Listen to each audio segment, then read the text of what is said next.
Yo, yo, yo, what up? It's Chris Simms Unbuttoned. It's the Monday leftover pod, all right? You know, Sunday, we got a lot of good football. Monday, I get home Sunday night sometimes. I think about a few things. I feel like, we got to dive in a little deeper into some of these subjects. I have some other thoughts as you sit down, you relax, you start to unpack things a little bit in your brain. The day was crazy yesterday, as we know. I mean, 9 games at 1 o'clock. We had points all over the place. We had close games, everything. So sometimes it's hard to digest it all, right? So we're going to hit a few topics right here that I think we didn't go in as quite in depth on our Sunday night pod that we usually do. And maybe I'm going to beat some subjects down a little bit here to where I just feel like they need to get a little bit more love. All right. The first one right off the bat is the Indianapolis Colts. I want to hit on that. They got lots of leftovers to talk about. Right? To me, they're one of my favorite stories in the sport right now. I don't know, is Shane Steichen any good? Yeah, anybody that's been listening to the pod here and Chris Simms Unbuttoned knows that I'm a huge fan of Shane Steichen and everything he does on the offensive side of the ball. I think he's a master game planner. I think he's a master play caller. And you're seeing that. And now that he's got a quarterback that can really run the offense and take advantage of all the tools that he provides, you're seeing the offense really explode. So that's the first thing I want to talk about. Again, sometimes great play callers like a Shane Steichen, if they don't have a quarterback that can process all the stuff they need to do in the huddle at the line of scrimmage, right? They can't give you all their full talents and what they can really do. And I think you're seeing that. For Anthony Richardson, again, I'm not taking a shot at him. Anthony Richardson's got some awesome traits about him. I know he's going to have a chance to be a really damn good quarterback in football. But for a young quarterback who hasn't played a lot, an advanced offense is a lot. It's a lot. And we saw him struggle with that a little last year. And, of course, he's still continuing to grow as a player, a person, be mature, do all the things you need to do in the background to be a big-time starting quarterback. But, yeah, Shane Steichen, right away, credit to him and what he's done. You're seeing them make big plays. And off of that, how do you not love the story of Daniel Jones? I mean, Daniel Jones has been taking more scrutiny and crap than I think any quarterback in football over the last 5 or 6 years. And nobody gives him credit for anything. And I think, again, a little bit like you're seeing with Shane Steichen, not the support around him to really take advantage of his talents either. So now he's got a play caller. He's got protection on an offensive line. He's got, I think, one of the more underrated weapon groups around him in football as far as the receivers, the tight end, and Jonathan Taylor, and he's capitalizing. I mean, you're seeing right now, right, with what Daniel Jones is doing, they have one of the most explosive passing offenses in football. It's big throws down the field. It's big intermediate throws, run after the catch, all of that. So we're going to go to @homie2cent. Damn, okay, Danny Dimes, showing out against a really good Broncos D, making Chris look smart. Yeah, I have my moments of looking smart, but I've seen enough proof in the pudding to know that Daniel Jones has the skills, the talent, the brains, the arm, the accuracy to be good in this league. And now he's at a place where, the fan base is off his back a little bit because, come on, that plays a part in this whole conversation. I mean, the Giants fans were all over him from get-go. Goes to his first Yankee game, hasn't even played a game. The whole stadium boos him. So that's not exactly going to make you feel warm and cozy in your new environment. And then, of course, they don't support him with the right players around him. And, things never look good there. But as I've said always, with Daniel Jones, there's a disconnect between what the public thinks of him and what the league thinks of him. And the league thinks highly of Daniel Jones. Daniel Jones had options last year when he left the Giants. The Vikings were thinking about playing him if Sam Darnold didn't play well in the playoffs last year. The Vikings wanted to keep him. Daniel Jones had other options from other teams in the NFL who were interested in him.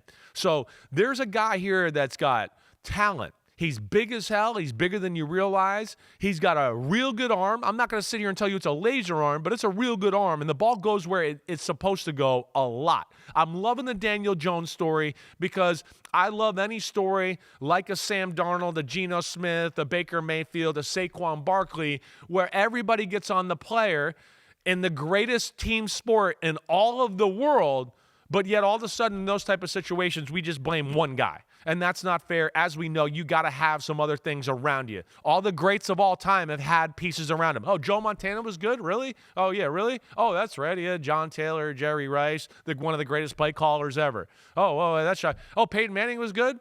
Oh, gosh, he's another guy. Good play callers, Reggie Wayne, Marvin Harrison, right? Dallas Clark, Edgerrin James. Tom Brady, same thing there. So sometimes I don't understand why we just single out one guy when we see the rest of the team is just crappy around him, and we go, why can't that one guy carry the load? So that's an amazing story. Off of that, the Colts, to me, again, I'm just going to keep rattling off. Jonathan Taylor. Why don't we talk about Jonathan Taylor as being one of the best running backs in football? And I'm holding myself accountable to that.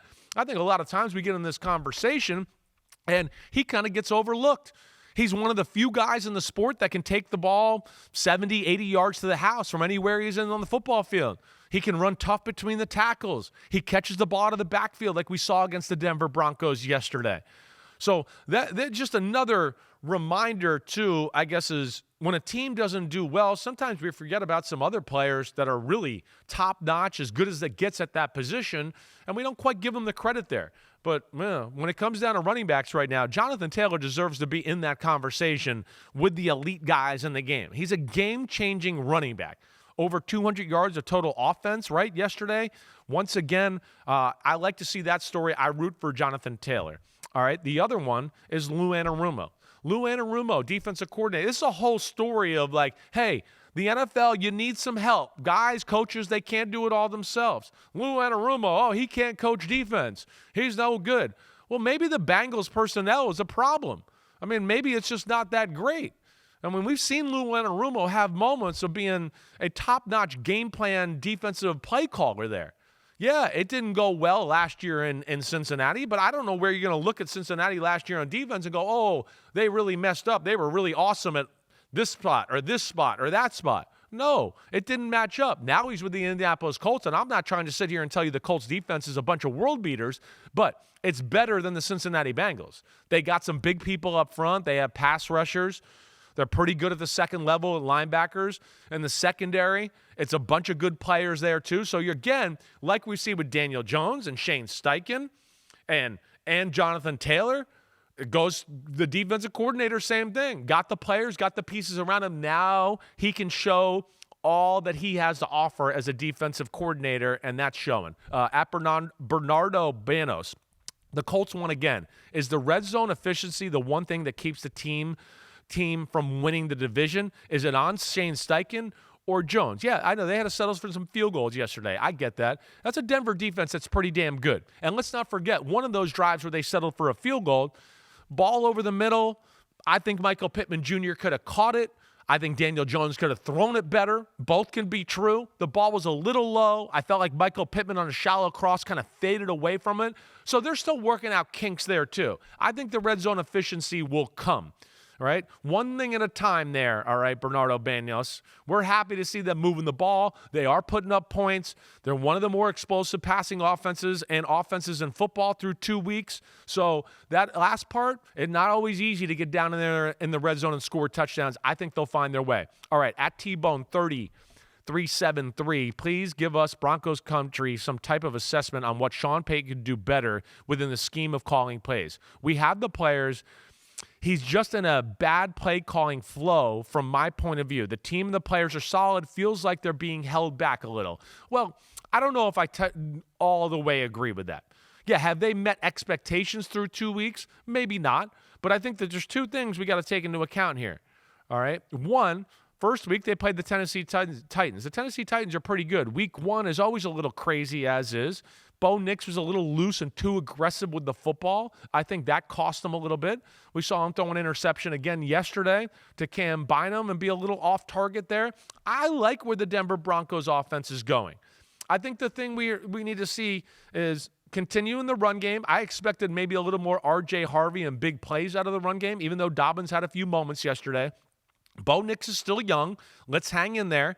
And, I like the talent at receiver, but I don't sit here and go, oh my gosh, they got just heat at wide receiver. Watch out. It's scary. Troy Franklin's good. Marvin Mims is a good gadget weapon guy. Cortland Sutton's the go-to guy.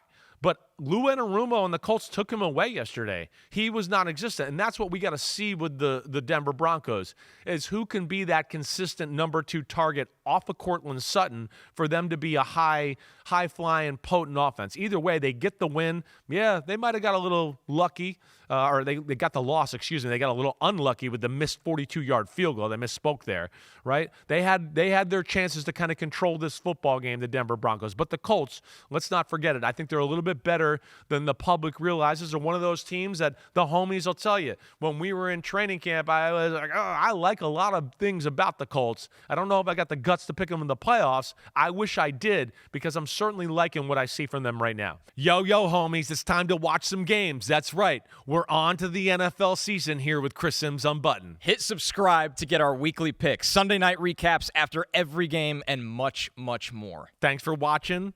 Peace out, homies. Remember, subscribe. Peace out.